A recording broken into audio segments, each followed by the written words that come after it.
si me equivoco, con Cristian Riom. ¿Cómo te va, Cristian? Gracias por atendernos. Buen día, César, ¿cómo estás? Te escucho un poquito bajo, muy bien, muy bien. Hola. Sí, ahí yo te escucho. Bueno, ¿cómo decíamos que estamos en esto? Hoy atravesó una consigna, el programa nuestro, que la consigna fue, miramos, pero no juzgamos. Y bueno, te quería, más allá de la política internacional, o en la misma política internacional, que vos me des tu opinión sobre esto. Mirar, no juzgar, no meterse en la vida privada de los otros. Bueno, ahí podemos hacer dos cuestiones diferentes, separadas.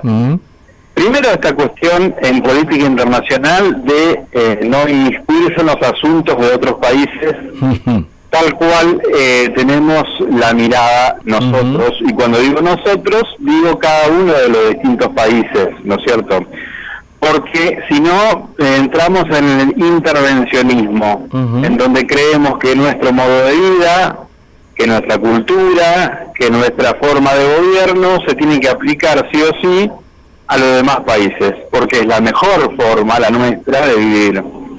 Entonces ya ahí estamos equivocados, porque le queremos enseñar a los demás países cómo tienen que vivir su vida, cómo tienen que ejercer gobernar, cómo tienen que gobernar. Si es una democracia, tiene que ser la democracia que la mía, porque en realidad democracia, como la etimología, el gobierno del pueblo, es amplia, digamos, ¿no? Ha atravesado por muchas formas la democracia. Entonces digo, y pensando en lo que ha hecho con su primacía, primero en Occidente, después en todo el mundo, Estados Unidos. Claro. No, digo primero en Occidente porque atravesó desde el 45 al 91 la Guerra Fría, en donde en muchos países no tiene injerencia, pero sí en Occidente y en otros países sí lo ha hecho, y después del 91 en todo el mundo, ¿no?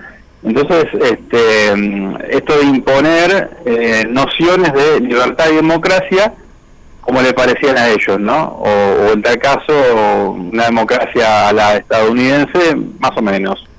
Cuando en realidad siempre han tenido falencia la democracia en Estados Unidos, si bien yo digo la cuna de la democracia moderna, ¿no? Pero también es cierto que tiene un montón de falencias y un montón de cuestiones que son antidemocráticas, inclusive en el mismo sistema de Estados Unidos. Cristian, pensaba, perdona, si vos crees que aún, o me preguntaba inclusive, si tienen vigencia algunos preceptos de política internacional con los cuales algunos, mi generación, yo tengo 57 años, nos formamos. Por ejemplo, la no injerencia en asuntos de otros estados. ¿Tiene vigencia eso en algún lado? ¿Está escrito todavía? Sí, claro. Sí, por supuesto que sí. Tiene vigencia. Ahora, la cuestión es en la práctica, ¿no? Y en la práctica. No tenemos un sistema internacional con una instancia supranacional que tenga la prerrogativa de hacer justicia. No existe eso, no existe. Las Naciones Unidas es un muy buen intento que se hizo, mejor que la Sociedad de Naciones, que fue previa. Me parece que la guerra mundial, tanto una como la otra, trajo reflexiones a la humanidad que había que, no sé si eliminarlo absolutamente, pero mitigarlo. Y me parece que fue siempre somos muy críticos con las Naciones Unidas, ¿no? Claro.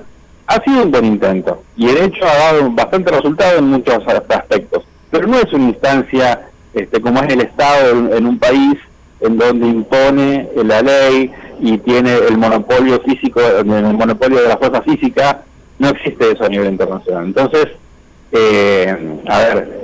si bien hay leyes, si bien hay el derecho internacional existe, se está expresado en tratados y demás, queda en cada uno de los países si lo acata o no lo acata, ¿no?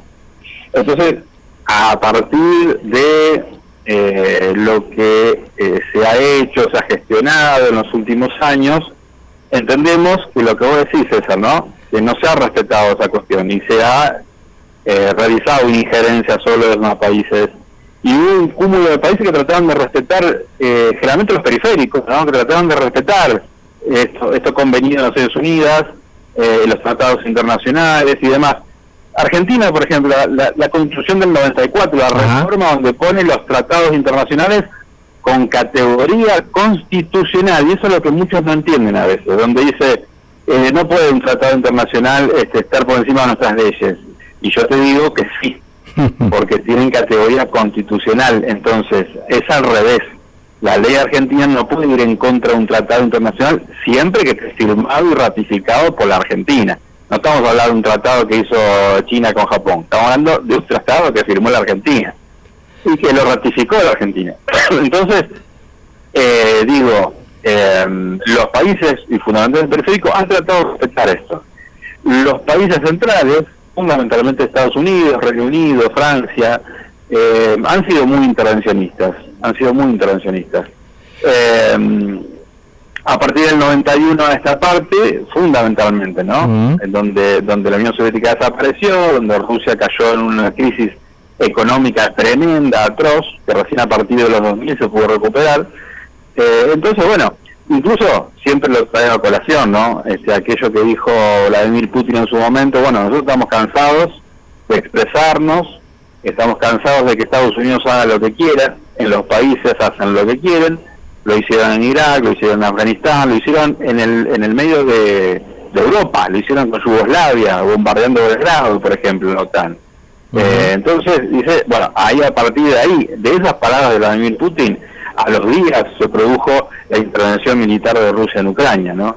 Es decir, bueno, Cristian, ayer charlábamos, te cambio un poquito la lectura de la situación internacional. Ayer charlábamos que tal vez a los que más tenemos memoria consciente, política, te diría, de análisis de la etapa de los 90, en la cual supuestamente con la caída del muro se desató la energía de la globalización, entre comillas.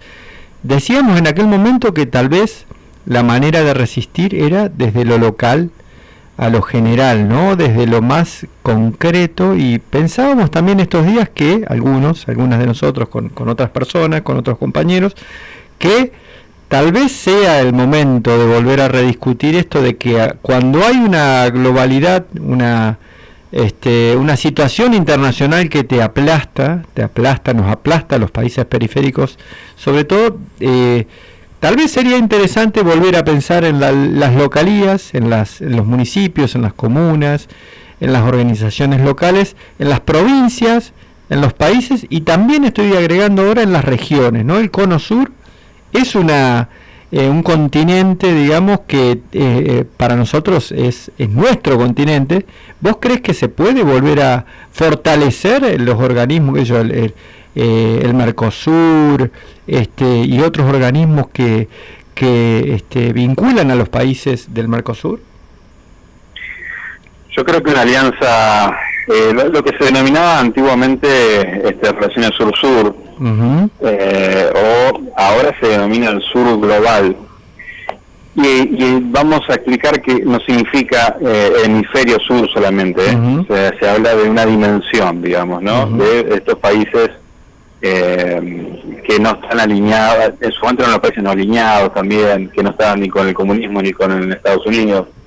Esa alianza sur-sur o el sur global, que hoy representa la máxima expresión de los BRICS, es muy importante, porque infiere independencia, soberanía y demás. Mercosur también es importante. Hay que dar una vuelta de rosca. Yo creo que este ataque de Milei al Mercosur, al menos en lo discursivo, también, hay cierta parte de positivo en eso. ¿Qué quiere decir? Lo que quiere decir es que no tenemos que estancarnos. Claro. Y no ir por el lado de Milei de la destrucción del Mercosur, sino al contrario, por el fortalecimiento, pero además ver lo que no nos sirve, ver lo que en realidad no está bien y tratar de cambiarlo. Y yo creo que para eso también debería servir el Parlasur, porque parece ser un parlamento bastante inútil, con algunos gastos y demás, y me parece que tendría que ser para fortalecer la unidad de los pueblos. Claro. Y vos dijiste algo muy importante, hablaste de regiones, hablaste de ciudades, y hay una dimensión en las relaciones internacionales, que es la internacionalización de los espacios subnacionales. Claro. ¿Cuáles son los espacios subnacionales? Bueno, esto queremos decir regiones, provincias, ciudades. ¿Se puede internacionalizar? Por supuesto que sí. Hay casos muy famosos, y también yo creo que hay que hacerlo desde la provincia de Santa Fe, en donde no todo es comercio exterior. Comercio exterior es importante. ¿Por qué? Porque ingresan divisas, porque se genera empleo. Es muy importante el comercio exterior, las exportaciones. Después podemos también debatir qué se exporta y qué sería más beneficioso para nuestra provincia exportar. Podemos debatirlo eso. Pero en general, digamos que las exportaciones son positivas, pero es una sola dimensión. También hay asociaciones culturales, y son muy beneficiosas, en donde se puede hacer relaciones con países cercanos, con Paraguay, con Chile, con Uruguay, con Brasil y demás, y también con otros que están un poco más lejos, y se pueden hacer relaciones región con región, ciudad con ciudad. Es una dimensión que todavía no está tan explorada. Si bien se está trabajando, me consta que se está trabajando, pero todavía es como un incipiente. Me parece. ¿Qué tenemos en el aparte del Mercosur, qué otros organismos supranacionales tenemos en el Cono Sur, más o menos, ¿no? Y tenemos CELAC, que es importante también, por supuesto, ¿no? Hubo una reunión ahora el 31, ¿no?, de enero de CELAC, de urgencia. De todas maneras, esto de prejuzgar, ¿no? Los organismos son lo que son en estructura. Claro. Nos damos cuenta que es un edificio. Vos podés, adentro de ese edificio, cargarlo con distintas cosas. Entonces, no es cuestión de destruir el edificio, porque en su momento UNASUR fue realmente una gran experiencia de unidad política de los países del sur, de América del Sur, ¿no? De Venezuela, Colombia, que haya estado, porque entraron, salieron y demás. Pero después se lo destruyó. En la época de Alberto Fernández se lo quiso rehabilitar. Esto es una estupidez, digamos, destruir los organismos. Sí puede tener la tendencia, puede ser un poco más corrido hacia el liberalismo o más hacia el socialismo, pero en realidad siempre es importante tener un espacio de encontrarse, en donde también, por ejemplo, los emprendedores de economía social se pueden encontrar con gente que está en la economía social de Brasil, o de Bolivia, o de otros países cercanos. Se pueden intercambiar experiencias, ventas, compras y ventas también de la economía social pueden hacerse en distintos países. Ahí tiene que estar el Estado colaborando, y es importantísimo unirse y intercambiar experiencias y ayudas entre distintos países. Siempre es muy importante, no solamente a nivel nacional, sino, como digo, también de organismos subnacionales, ¿no? Ciudades, hasta un pueblo lo puede hacer, un pueblo. Claro. Esto de que también, puede no servir para nada, ¿no? Pero estas las ciudades hermanadas, hermanamientos. Bueno, pero tenés que hacerlo servir, digamos, como gestión. Bueno, vamos a tomar esa posta, don Cristian. Te agradecemos mucho por haber charlado este ratito con nosotros, ayudarnos a reflexionar qué cosas también podemos hacer por la positiva. Y bueno, vamos a tomar la posta de ir por ese lado, de hermanar el Cono Sur a través de las cooperativas y las mutuales, en el caso nuestro, que participamos, por ejemplo, de la Confederación Latinoamericana de Cooperativas de Mutuales Mutuales y Cooperativas de Trabajadores. Es una organización chica, relativamente, pero que tiene injerencia en muchos países, inclusive en México, algo en Europa también. Me parece que es una aposta interesante para caminar por ahí. Así que, Cristian, te mando un abrazo enorme y gracias. Un abrazo para vos también y para toda tu audiencia. Bueno, gracias. Ahí